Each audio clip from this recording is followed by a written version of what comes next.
ট্রেনে উঠে বসলাম, এখন বাজে হচ্ছে 7:30। তো এই যে হুজরাত খুব হ্যাপি, বাট একটা কষ্ট মনের মধ্যে রয়েই গেছে। এক একজনের সিট আসলে এক এক জায়গায় পড়েছে।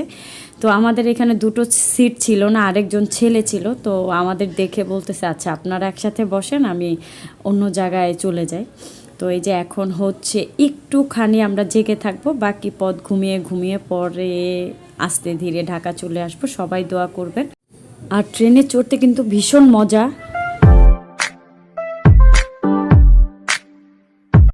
বিসমিল্লাহ রহমান রহিম। আসসালামু আলাইকুম, আমি উর্মি রহমান ঢাকা থেকে বলছি। তো যে যেখান থেকে আমার ভিডিওটি দেখছেন, আশা করি সবাই ভালো আছেন। তো চলে আসছি হচ্ছে ঈশ্বরদী রেল জংশনে। এটা হচ্ছে বাংলাদেশের সর্ববৃহৎ রেল জংশন। আমাদের বাড়ি থেকে 10 মিনিটের পথ আর কি। তো এই যে চলে আসছে। আর এই রেল স্টেশনটা আসলে এত বড় যে ভিডিও করা মানে পসিবল হয় না। তো আমরা একটু তাড়ার মধ্যেই আছি, যেহেতু সকালে যদি আমরা আসলে রাতে ট্রেন পেতাম খুব ইজিলি আরামে আসতে পারতাম। তো সকালে নাস্তা করে বের হয়ে গেছি। এর মধ্যে ফুপু চাচা চাচিরা সবাই তো মানে কষ্ট পাচ্ছে, আমাদেরও বিদায়ের সময় খুব কষ্ট লাগতেছে।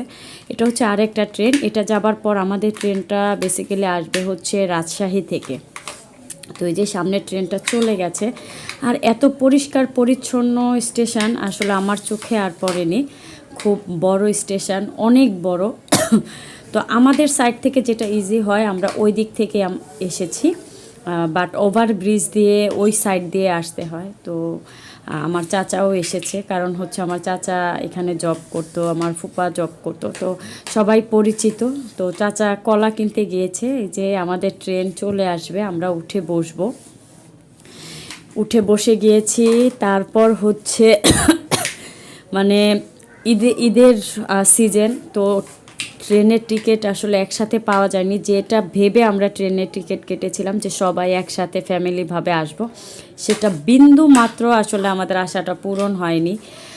ভিতরে একটা কষ্ট রয়েই গেছে। তো এই যে ট্রেন ছেড়েছে, মা অলরেডি ঘুমের পথে, আর আপা দুলা ভাই ওরা হচ্ছে পিছনে বসেছে, সুপ্ত আমার সামনে, আর কণ্ঠ হচ্ছে আপাদের সাথে পড়েছে। তো এই যে ট্রেন, আল্লাহ হাফেজ দিচ্ছি সবাই ঈশ্বর দিকে, কবে যাই আবার আল্লাহ যেদিন রিজেক্ট রাখবে অবশ্যই যাব। কিন্তু আসলে যখন ট্রেনটা চলছিল ভিতরে একটু কষ্ট অনুভব লাগছিল যে মানে প্রিয় জায়গাটা ছেড়ে চলে যাচ্ছি, কিন্তু কী করব, কর্মব্যস্ততার সংসার আমাদের সবার। তো এই যে আমরা অনেকটা পথ কিন্তু চলে আসার পরে এটা হচ্ছে পদ্মা সেতুর যে ট্রেনের লাইনটা ওইখানে। তো এতক্ষণ এত গরম ছিল ট্রেনে, আর ট্রেনটা কি হয়েছে অনেক জায়গায় আসলে থেমেছে, কারণ ঈদের যে মানে ছুটির যে বিষয়টা, অনেক লোকজন ছিল, বা ট্রেনের ভিতরে অত জ্যামজট ছিল না। তো একটু পরেই আসলে ট্রেনটা থেমে যাত্রীদের নামিয়েছে। তো এই যে আমরা উঠেছি, এই যে মানে উপর থেকে, আর ট্রেনটা আসলে নিচে বেসিক্যালি নামবে না, একদম সেতুর মতোই চলে যাবে একদম ঢাকা কমলাপুর রেল স্টেশনে। তো এত গরম যা বলার মতো না, যে মানে মানে এত গরম যে পড়বে, অস্বাভাবিক গরম, যেটা সহ্যনীয় না।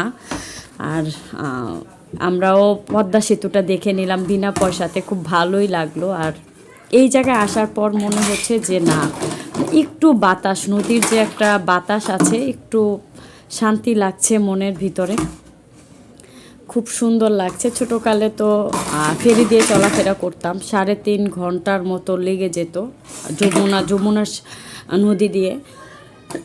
তো এটা রাজশাহী থেকে ট্রেন আসার কারণে হচ্ছে আমরা পদ্মা সেতু দিয়ে আসতে পেরেছি। যদি ঈশ্বরদী থেকে আসতো তাহলে আমরা যমুনা সেতু দিয়েই আসতে হতো আমাদের। তো মনে হয় আর মানে 1 থেকে 1.5 ঘন্টার মধ্যে আমরা কমলাপুর চলে আসব। তো আমরা হচ্ছে ট্রেনে উঠেছিলাম 7:30 পৌনে 8টার দিকে। তো আমাদের ঢাকায় নামতে কমলাপুর নামতে বিকাল 3টা বেজে গিয়েছে। ওখান থেকে হচ্ছে বাসায় ফিরতে বেলা 4টা 4:30 বেজে গেছে।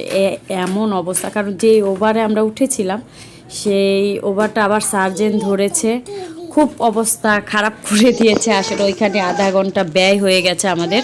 তো ঈশ্বরদী বসে আসলে আপনাদের ভাইয়া হচ্ছে এসির সার্ভিসিংয়ের মানুষ কল করে রেখেছে, কারণ এত গরম একটা রাত আসলে এসি ছাড়া কাটানোর মতো না। তো বাসায় এসে কাচ্চি কিনে নিয়ে আসছিল আপনাদের ভাইয়া, ওটা খেয়ে লম্বা একটা ঘুম দিলাম। সন্ধ্যার সময় এসি সার্ভিসিং করতে চলে আসছে।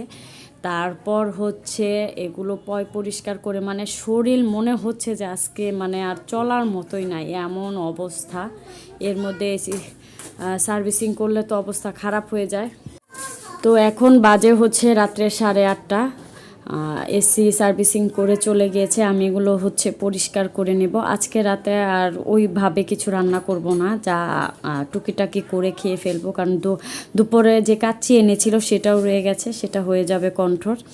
তো এভাবেই আসলে আজকে সারাটা দিন আমাদের গিয়েছে। তো এই হচ্ছে ছোট্ট একটা ব্লগ, আশা করি ভালো লেগেছে। ভালো লাগলে পাশে থাকবেন। আজকের মতো বিদায় নেই, আল্লাহ হাফেজ।